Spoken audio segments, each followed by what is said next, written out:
আসসালামু আলাইকুম ওয়া রাহমাতুল্লাহ। আমি সুরাইয়া আক্তার, ইউনিয়ন স্কুল কলেজের ষষ্ঠ শ্রেণীর একজন শিক্ষার্থী। আমি আপনাদের কাছে একটি কবিতা আবৃত্তি করব। আবৃত্তি করছি মিজানুর রহমানের লেখা বার্তা কবিতাটি। থাকবে সাম্য, থাকবে প্রাচীর্য, স্বর্গীয় সুখ অমরিন, বার্তা নিয়ে গেছে অকুত ভয়, সহস্র মুগ্ধ সাইড পাক কঠিন।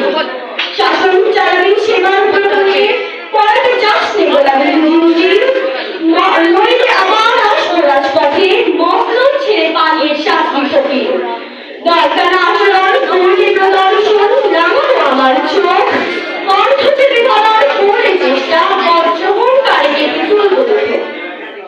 মুক্ত মনে, মুক্ত বাতাসে, বাধাগ্রস্ত হলে নদীর চরণ, ধরাই বসিকাশে হুজুর পেয়ে হারান জীবন।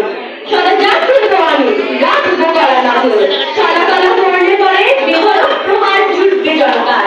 লাখো শহীদের রক্তে মারা লাল ছবুকে দেশ, সর্বতী রাষ্ট্র বুকে করতে জীবন কঠিন নিঃশেষ।